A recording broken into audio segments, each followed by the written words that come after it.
सुप्रभातम बच्चों, आज के ऑनलाइन क्लासेस में आप सभी का स्वागत है। और हम पढ़ रहे थे संधि। संधि में स्वर संधि हमारी चल रही थी और स्वर संधि में अगली संधि है नेक्स्ट पररूप संधि। पररूप संधि में जो सूत्र है वो सूत्र है एंगी पररूपम। सूत्र है एंगी पररूपम। इसका सूत्रार्थ देखेंगे। सूत्र क्या कह रहा है, सूत्रार्थ के माध्यम से हम समझेंगे। सूत्र कह रहा है अवर्णांतार उपसर्गार। यहाँ से जो संधि है हो रही है, ये देखो, अवर्णांतार उपसर्गार एंग आदौ धातौ परे पूर्व परयोः स्थाने पररूपम एकादेश स्यात्। अर्थात अवर्णांत उपसर्ग ऐसे उपसर्ग जिनके अंत में अवर्ण हो। जैसे कि यहाँ पर देखो, जो उपसर्ग है प्र, प्रा, अप, सम, अनु, अव, लिस, लिर, दुस, दुर, वी, आंग, नी, अधि, अपि, अति, सु आदि जो 22 उपसर्ग है जो आपने पढ़े थे पहले, और उपसर्ग अलग से टॉपिक में वो हम पढ़ेंगे उपसर्ग उसमें बाद में। लेकिन ऐसे उपसर्ग जिनके लास्ट वाला वर्ण अंतिम वर्ण अकार अवर्ण हो, जिन उपसर्गों के अंत में अ हो तो अवर्णांतार उपसर्गार। तो ऐसे उपसर्ग जिनके अंत में अवर्ण हो और उसके बाद में क्या होना चाहिए, एंग आदौ धातु परे। ऐसे अवर्णांत उपसर्ग के बाद में अगर एंग आदि धातु है, अर्थात एंग में आपको बताया था अ, ई, उ, ण, री, लीक, ए, ओ, ङ, यानी कि 2 वर्ण होने होंगे एंग उपसर्ग में। जो एंग उपसर्ग है, एंग जो प्रत्यार है, उसमें 2 वर्ण होंगे। इन 2 वर्णों के होने पर, अर्थात ऐसी धातु जो इन 2 वर्णों से शुरू होती हो, अर्थात धातु के शुरू वाला वर्ण प्रथम वर्ण ए या ओ होना चाहिए, तब जाके ये संधि काम करेगी। तो देखो, वापस देखो इसका अर्थ, अवर्णांत उपसर्ग के बाद में अगर एंग आदि यानी कि ऐसी धातुएं जिनके शुरुआत में एंग ए ओ वर्ण से शुरू होने वाली धातु होने पर पूर्व और पर, पहले और बाद वाले वर्ण के स्थान पर बाद वाला वर्ण एकादेश होगा, अर्थात पररूप एकादेश होगा।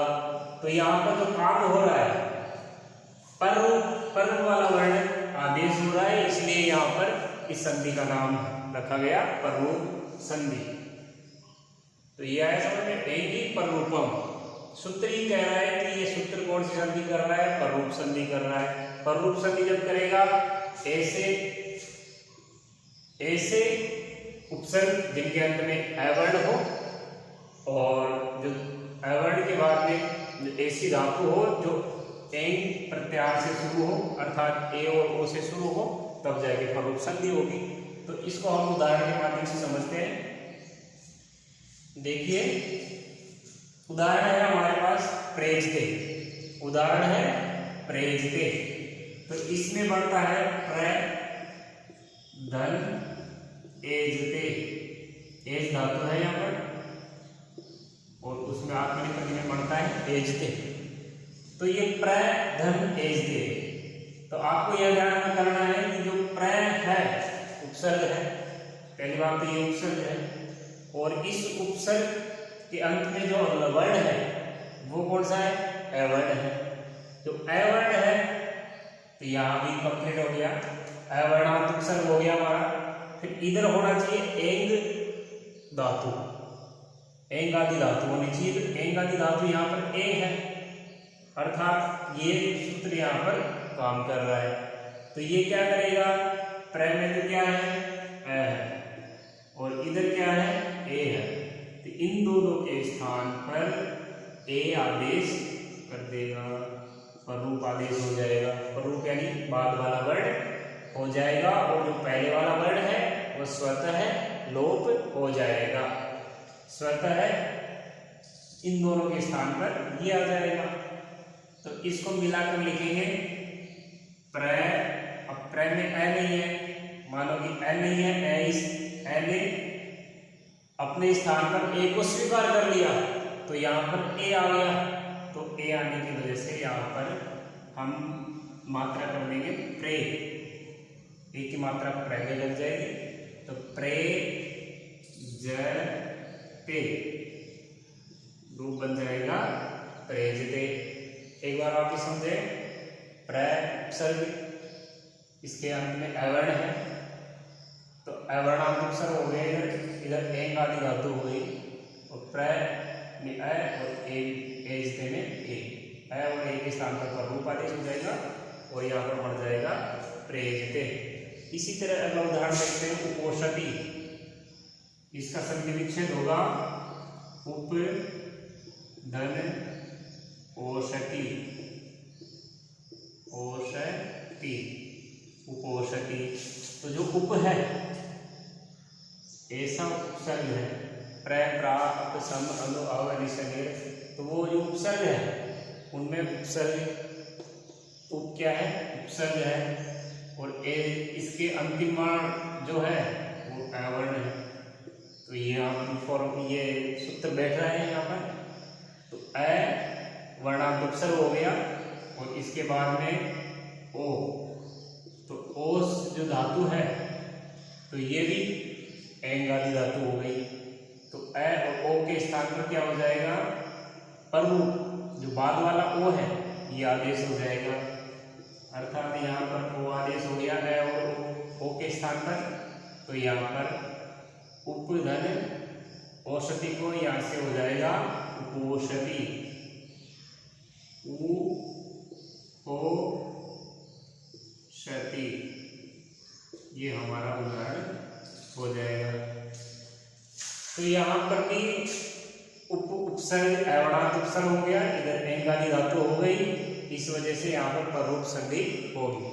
तो अवर्णांत उपसर्ग और एंग आदि धातु की ओ धातु, ओ वर्ण, इन दोनों के स्थान पर लास्ट वाला वर्ण आदेश हो गया। तो मिलाकर लिखेंगे तो उपोषति। ये हमारे जो सूत्र है हमारा एंगी पररूपम, ये हमारा पररूप संधि करेगा। और एक वार्तिक आती है इसमें, स्कंद्वादिषु पररूपम वाच्यम, वो वार्तिक भी हम पढ़ के देखते हैं, उसके माध्यम से क्या परिवर्तन आता है। इस तरह से हम पढ़ रहे थे पररूप संधि, और पररूप संधि में हमने सूत्र से पढ़ा अब तक एंगी पररूपम, और अब एक वार्तिक आती है सकंद्वादिषु पररूपम वाच्यम, सकंद्वादिषु पररूपम वाच्यम। अर्थात इसकी वृत्ति देखो, सकंदु आदिषु शब्देषु टी भागस्य पररूपम एकादेशः स्यात्। अर्थात सकंदु आदि गण में कठिन शब्दों को वहाँ भी पररूप एकादेश होना चाहिए। सकंदु आदि शब्दों के जो टी भाग है उसको भी पररूप एकादेश होना चाहिए, ये वार्तिक कह गया। अब इसमें एक शब्द अलग आया है, टी भागस्य। इसको समझेंगे, टी भागस्य क्या है, अर्थात टी भाग किसे कहेंगे, ये देखेंगे हम। टी भाग, टी भाग किसे कहेंगे। एक सूत्र है अचो इत्यादि टी, एक सूत्र है अचो अंत्यादि टी, अचो अंत्यादि टी। ये टी संज्ञा करता है, ये बताता है टी क्या है। अब ध्यान से देखेंगे, अचो अंत्यादि टी, ऐसे शब्द जिनके अंत में अचवर्ण हो, जिनके अंत में क्या होना चाहिए, अचवर्ण हो, उसे क्या कहेंगे, टी कहेंगे। ऐसे शब्द जिनके अंतिम जो अच है वहीं से टी माना जाएगा। जैसे उदाहरण से समझेंगे इसको, एक शब्द है सक, ये शब्द है सक। अब सक शब्द में अंत में अच क्या आ रहा है, अंत आ रहा है ए, जो कै वर्ण है इसमें अच आ रहा है ए। तो जो अंतिम अच वर्ण है वही क्या होगी, टी होगी, वही टी कहलाएगी। जैसे एक शब्द है मनस, मनुष्य, जो मनुष्य में जो अंतिम अच है अर्थात अंतिम वर्ण अच वर्ण है वह टी कहलाएगा। तो मनुष्य में हम देखेंगे जो अंतिम अच है तो ये हलंत वर्ण है, व्यंजन है स। तो स से पहले चलेंगे हम। जो ये मनस शब्द है, जो मनस शब्द है, मनस शब्द के अंतिम वर्ण देखा हमने, अंतिम वर्ण है स। तो स हमको चाहिए अंतिम अच वर्ण, क्या चाहिए, अंतिम अच वर्ण। अब अंत वर्ण यहाँ पर नहीं है, आगे जाएंगे न में है, तो यहाँ पर हमारा काम हो गया। यहाँ से हम टी भाग निकाल लेंगे इसका। तो अचो अंत्यादि टी, तो जो टी है वो अष्ट यहाँ पर हो जाएगा, अष्टी हो गई, इसकी टी संज्ञा होगी यहाँ पर। और शक में क्या है, अंतिम अच ए आ रहा है कै में, तो यहाँ पर अंतिम अच ए है, तो इस ए की क्या हो जाएगी, टी संज्ञा हो जाएगी। ये हम कहलाएगा टी, अचो अंत्यादि टी से टी संज्ञा हुई। अब इसको हम उदाहरण के माध्यम से समझेंगे कि प्रमुख संधि कैसे होगी इन शब्दों में। तो पहला शब्द है हमारा सकंदु, पहला शब्द है सकंदु, ये शब्द है हमारा। सकंदवादी जो गण है उनमें जो पठित है सकंदवादी शब्दों को टी भाग की प्रमुख संज्ञा होगी, अर्थात उसमें प्रमुख संधि होगी। तो जो सकंद आदि जो यहाँ पर है, सकंदी आदि गण में पठित जो शब्द है सकंदु सक, तो यहाँ पर इसका संधि विच्छेद होगा सक दन अंदु।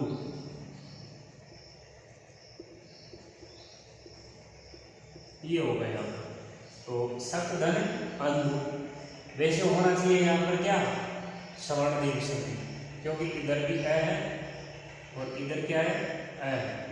तो ये किस फॉर्मेट में जा रहा है, सवर्ण दीर्घ संधि में, तो इसलिए वहां पर अकय सवर्ण दिए गए। तो ये उसका खंडन कर दिया इस वार्तिक ने कि नहीं भाई ये काम मैं करूंगा, अर्थात जो सकंद आदि जो शब्दों को तो मैं ही करूंगा चाहे कुछ भी हो जाए।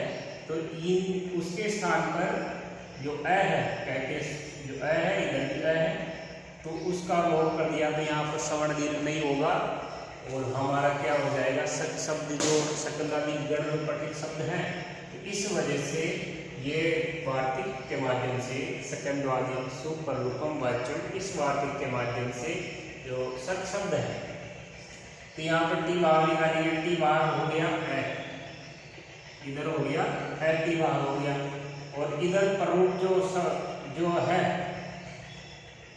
इस अंतिम वर्ण है इन दोनों के स्थान पर प्ररूप एकादेश हो जाएगा। प्ररूप का मतलब जो बाद वाला वर्ण है ये दोनों के स्थान पर हो जाएगा। तो बाद वाला दोनों मिलाकर लिखेंगे तो यहाँ हो गया ए, तो मिला के लिख देंगे। सक में क्या रह गया था हमारा, सक में तो गया था सक, हलंत क्या रह गया, और हलंत क्या निकलने के बाद में इधर आ गया है और इधर रह गया है, हमारा यहाँ आ गया, इसलिए यहाँ पर रह गया दू। तो मिलाकर लिखेंगे तो सकंदू,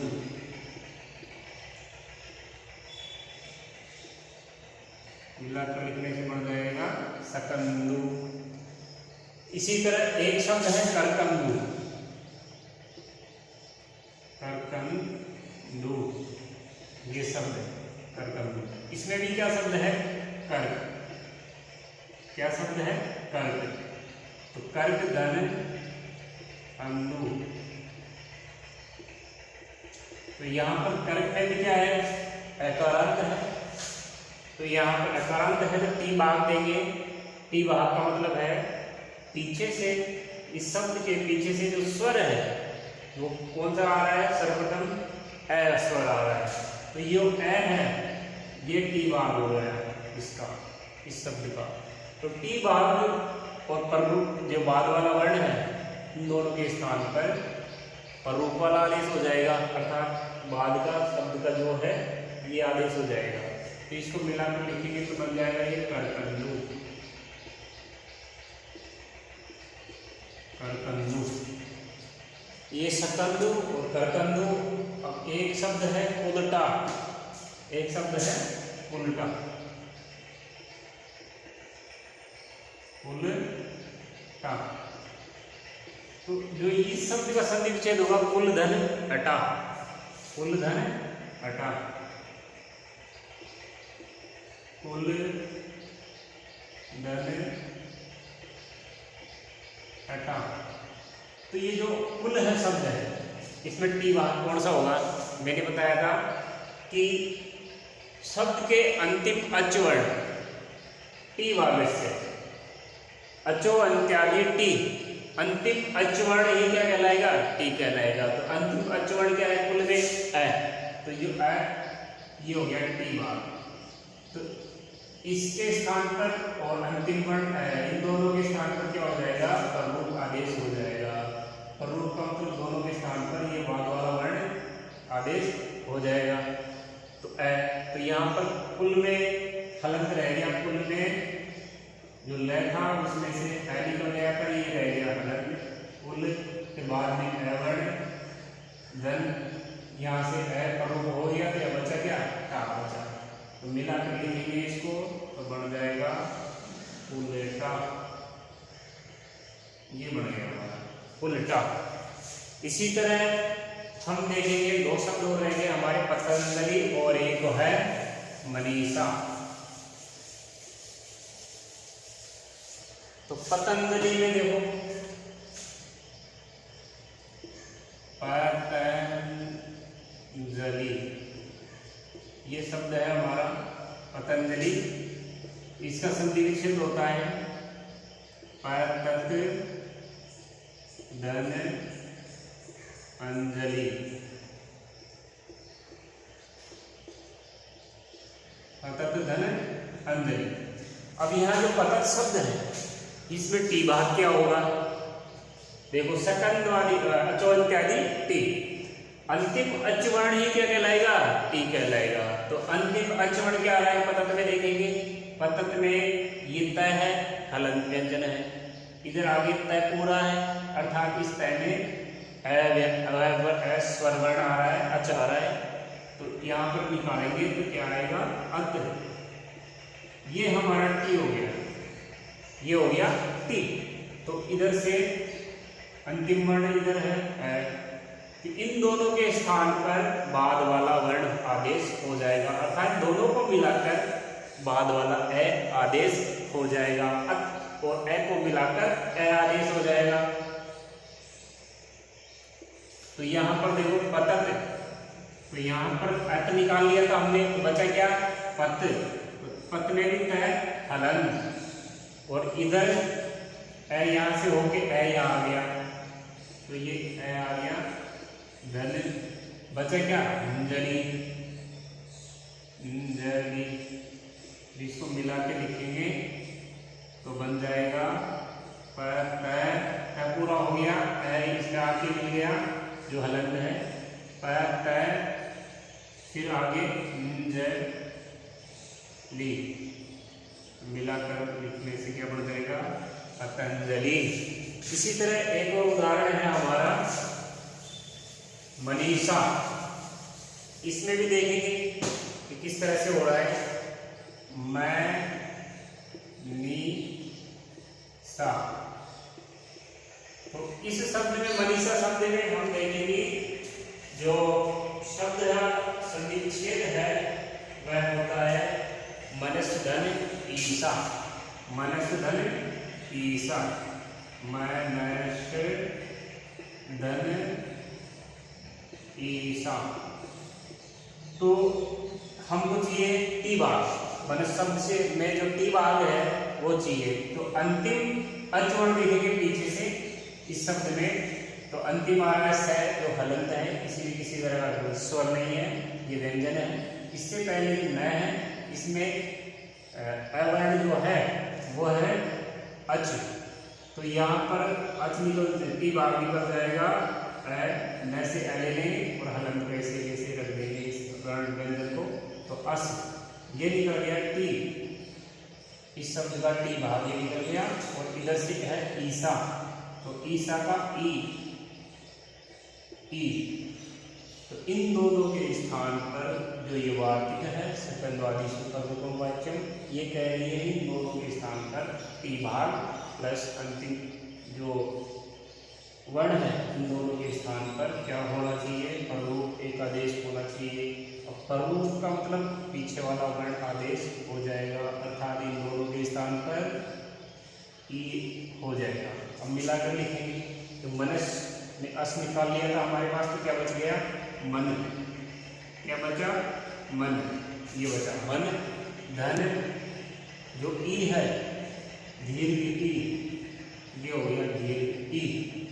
और धन इधर क्या ई तो यहाँ ले लिया था, इन दोनों से मिलकर ई हुआ, तो यहाँ बचा सा, तो यहाँ पर लिख देंगे हम सा और मिला के लिखेंगे।